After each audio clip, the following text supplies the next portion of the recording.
Hello there and welcome to my YouTube channel, Julia McNeil Crafts. So as you may have seen from the title, I have been tagged by the lovely Lisa from Crafting Diva to answer 10 crafty questions. So I'm happy to do that, but I like to craft as I film, as we know. So what I'm going to do is I have got this creative pad by Bella that I bought at the beginning of the year and have not used as yet, which is really shocking. So I'm just going to chop up some of these elements, gather some bits and pieces to make some cards, and I will answer those questions as we do a bit of card making together. Okay, so I've got a few things out now and I am ready to play. So the first question is nice and easy, my name. Julia McNeil, strangely enough. So that's the first question.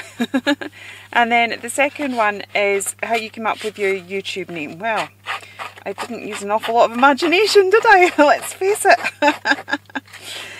So what happened was I was invited to join a design team a couple of years ago, and as part of the requirements of that, you had an Instagram, to have an Instagram page.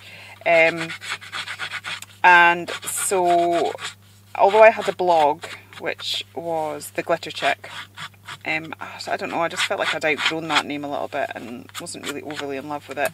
And so yeah, because I wanted the focus to be on the person that I was designing for, I just kept it simple and used my name. And then, so people kind of knew me on Instagram as Julia McNeil Crafts. Then I decided to set up a YouTube channel, again, just to sort of kind of help where I was. And yeah, so because I was already known as Julia McNeil Crafts, I just sort of stuck to that. Now obviously since then I've sort of launched my own business, which was a little bit unexpected, and I did have some wonderful creative names. I think at one point I had like Flamenco, because I love flamingos, and yeah, but I just kind of thought, oh, I'm already known as Julia, so hence the JMC for Julia McNeil Crafts, and then it designs. So yeah, I'm afraid, which, I don't know, I think I have such a crazy head and a very wild imagination, so I'm almost a little bit disappointed in myself that I've not managed to come up with a more unique YouTube name. But there you go, it's a fairly obvious one. It's my name and I craft. Okay, favourite type of craft, that's question 3.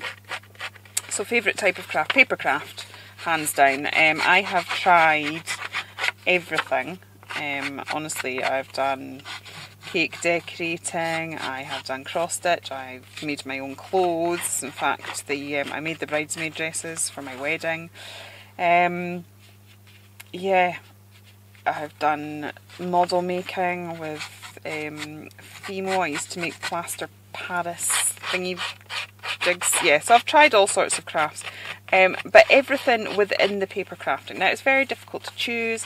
I can't particularly say that I like mixed media over card making, or I like you know, card making over colouring in, or I prefer colouring in to drawing. It's just all paper craft, the various elements. To be honest, I think I get bored quite easy, so kind of doing the same thing all the time would just be a bit boring. So having the fact that this hobby, paper craft, sort of encompasses so much, you know, it encompasses the drawing side of it, and the you know, the making cards, the mixed media. It's like I can play with all the different crafts that I've done before. I can use them within this genre, and I really, really like that. I think, like, if you've followed my channel for a while, I quite often will sort of have a little rant about that, about how you shouldn't really pigeonhole yourself when it comes to craft. That if you craft, you just craft. You don't need to kind of put yourself and think, oh, I'm a card maker, I'm a scrapbooker, I'm a mixed media artist. All the techniques that we learn for any of those crafts can be transferred into any other type of paper craft. So yeah, paper crafter is probably the best, for some reason that's not sticking, it's probably the best way to describe that.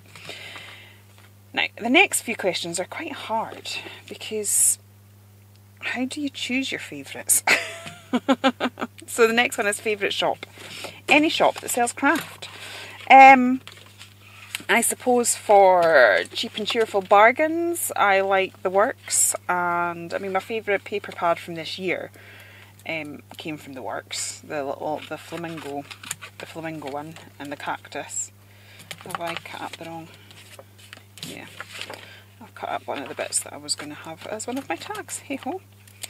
I'll keep that in case I can use the top of it. Actually, I'll keep that. Sorry, getting myself distracted. That's because I'm not concentrating and I'm trying to talk. But I think I would find a video quite boring if I was just talking about me. So I'm thinking at least if you're watching craft, it might be slightly more entertaining.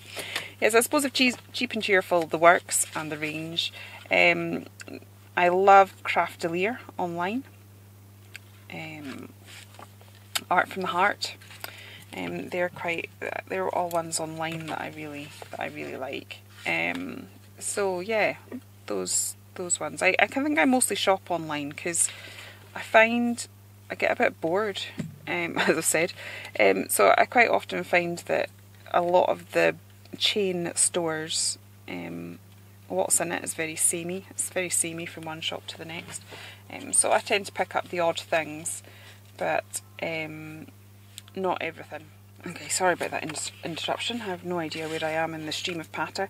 Yeah, shops. Yeah, so I get quite bored, so I tend to find that things that I like, I prefer just to get something that isn't in every single craft store available.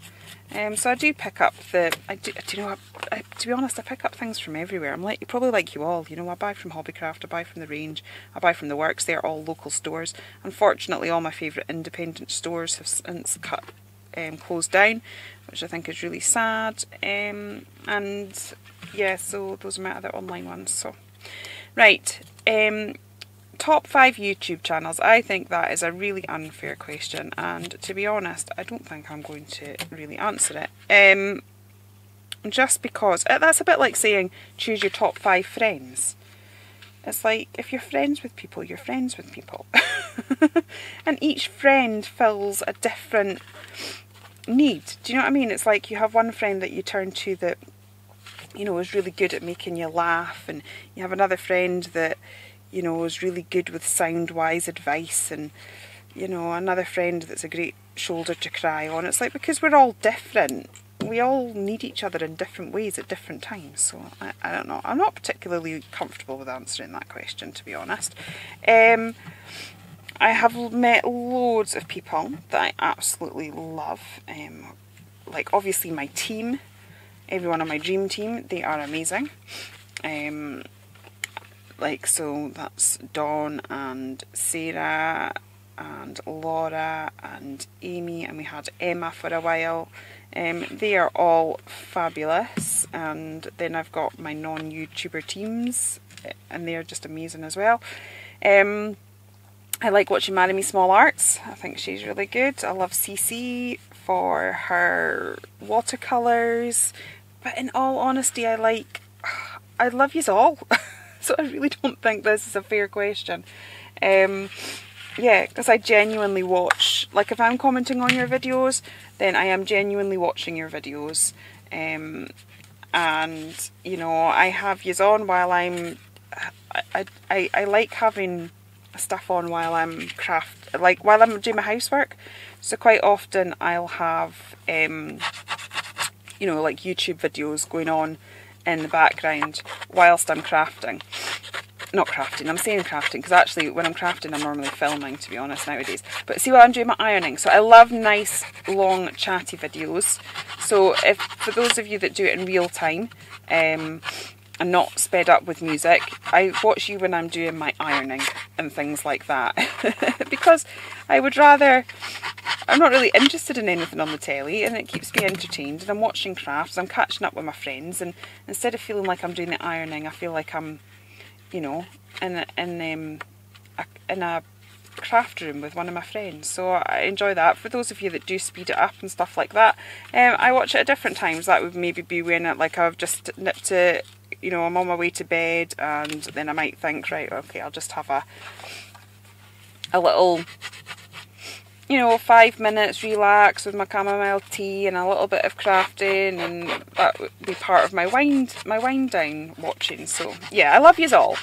So I'm sorry for completely popping out of that question, but I'm really not fussed on it. Okay, then the next question is your favourite colour. Hands down red. I absolutely adore the colour red. I even had a red wedding dress.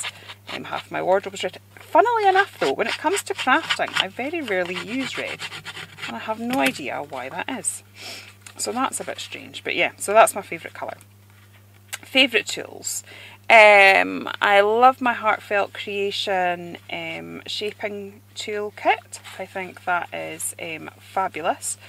Because I love to give the flowers and the things that I am working with real dimension, and I really find that helps to do that. So I love that. What else? I suppose all the basics. You know, you can't craft without your basics, without, like, you know, your trimmers and your scissors and stuff like that. If it comes to products that will make me go, oh, I have to buy it, anything with colour. So I love my pens, I love my paints, my pencils. So, you know, in fact, you know, I'm not supposed to be spending money, and I just bought some mica things. I think it's from John next door on Hachanda. So I just bought them because, you know, I see a colour palette and I feel I need it, despite having a huge selection of colouring mediums. So yeah, those are probably my favourites. Okay, where does your love of crafting come? Oh, how long is a piece of string? I have been crafting my whole entire life, and all my family are crafters in various ways. My great grandmother used to own a toy shop where she had handmade toys that she stitched, and they were beautiful. And as a child, I remember, because it was kind of like the time periods where people didn't, you know, they didn't have the same amount of money. You didn't have the same amount of toys that the kids nowadays seem to have. I feel like I sound like a right old fart when I'm saying that now, but but we had loads of teddies, and that was because my great gran made them. My grandma, she was a tailoress, so she used to make lots of clothes and things like that. She made my granddad's suit. Both my granddad and my uncle on the same side of the family, they were both artists, and my mum dabbled. My mum dabbled with a lot of things as well. She dabbled with art, she dabbled with sewing. She was very good at it. My nan on my other side, I suppose, like, at the time I thought she was ridiculous, to be honest, because she used to cut up photos of us. There was this display she made that was like photos of the four girls, the four grandchildren, in a fan. And it used to always make me laugh, thinking, what on earth does she think that looks like it? But, you know, I think that was scrapbooking and memory keeping before its time. So, yeah. We did that, and also at my nan's house, we ended up making this village, because she was disabled, she was in a wheelchair, and we used to go over every single weekend, myself and my cousins, and we would go to her house, and we gradually built up this village that we made with margarine tubs and toilet rolls and just all sorts, really. And yeah, so that was really fun. We completely stunk the house out at one point because we decided to use thyme for grass. So it was good, and we literally took up our entire spare room by the time we'd finished, so that was lots of fun.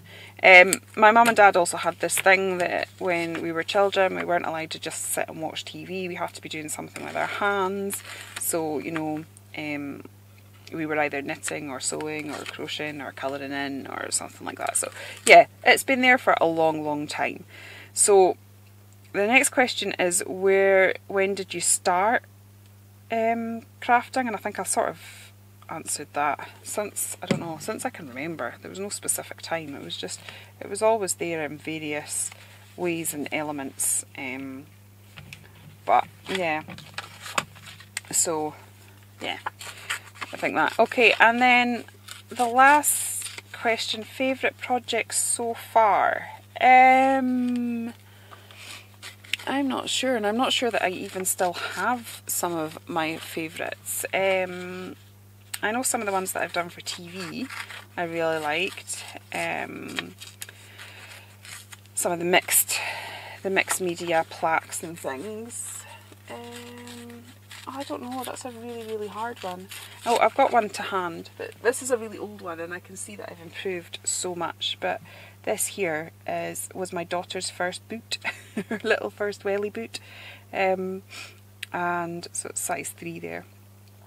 And I decorated like that. So this was done quite a few years ago. I've learned a lot about mixed media techniques since. So it's not my favourite as in what I've created, and but it's my favourite, I suppose, in like sentimental value. And I think the fact it's maybe still sat on my desk is a testament to that, whereas all the others have sort of been given away for various things. So yeah, that one there.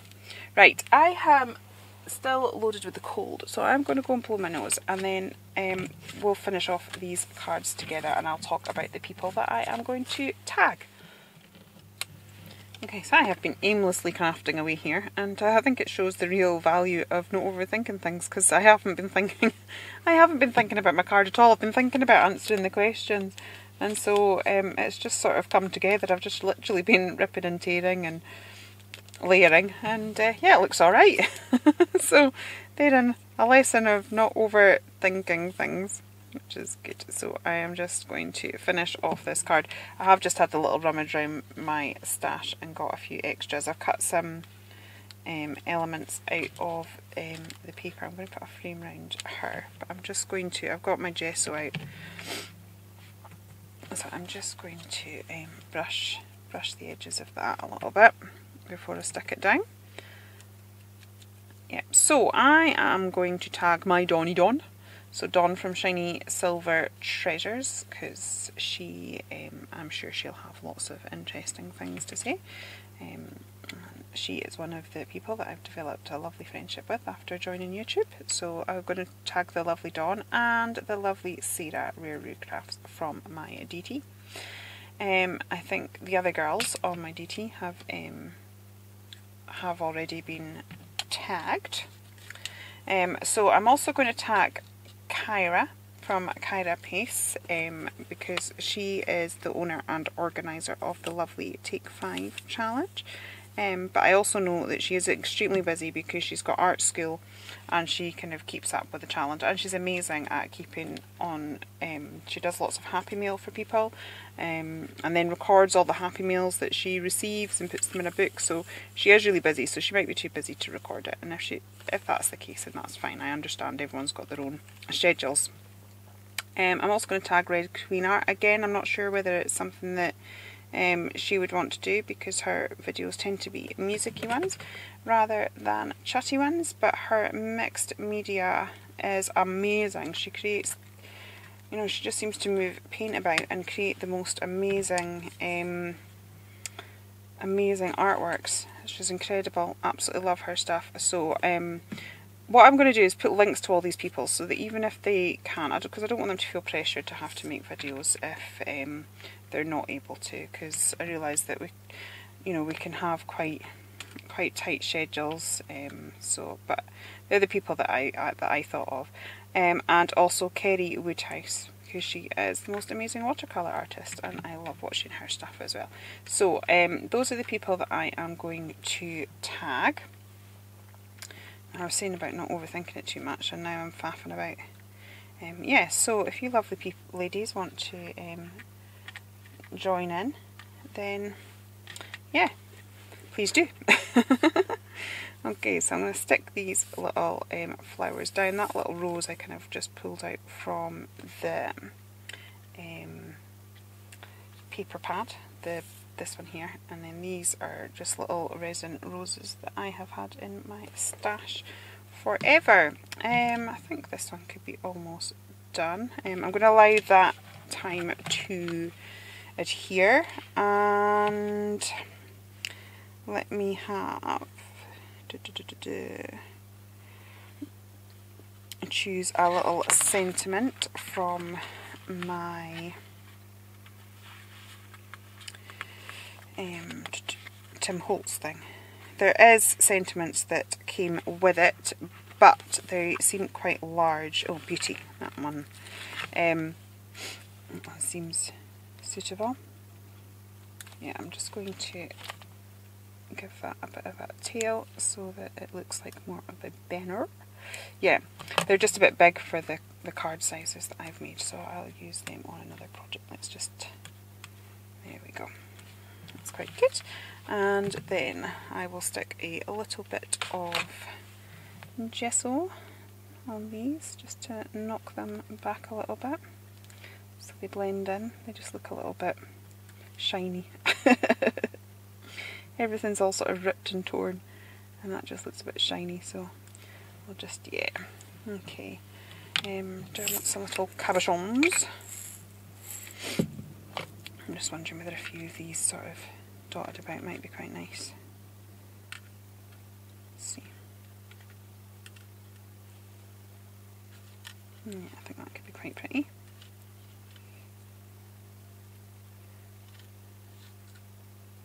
Okay, yeah, I'll do that.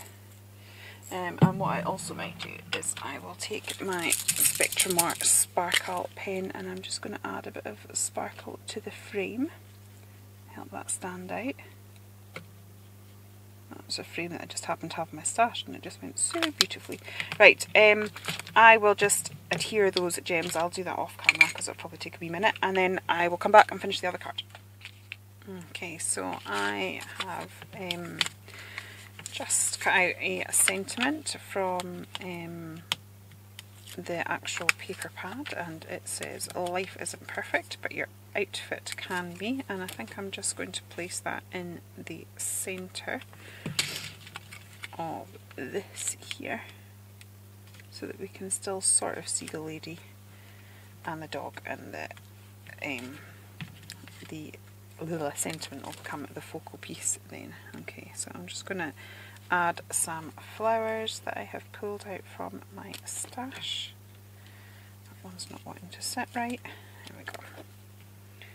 And I'll just build those up a little bit. As I said, I still want to be able to sort of see the girl and see the dog, but let's just have it really built up. Well, I am quite surprised that these are look remotely like anything, to be honest, because yeah, it was definitely very throwing it together. So yes, as I said, the moral of the story is don't overthink it. So I was just like putting this together as I was blethering away to you, and I think they've turned out alright. So again, I am going to maybe just add a couple of those dewdrops. Let's just do that now, and then I'll pull the other card back in, and we might just have to finish with some white splashes. Right, I will pop those down and clean up, and I'll be back in a second. Okay, so those are my two cards. I have added the white splashes because, you know, life isn't complete without white splashes. So anyway, I hope you've enjoyed the video, just crafting along with me and maybe learning out a little bit more about my crafty journey. Thank you so much if you have been watching. If you have enjoyed it here, please do consider liking and subscribing, and I will be back again very soon. I will definitely be back by Friday, if not before. Okay, take care then, and goodbye.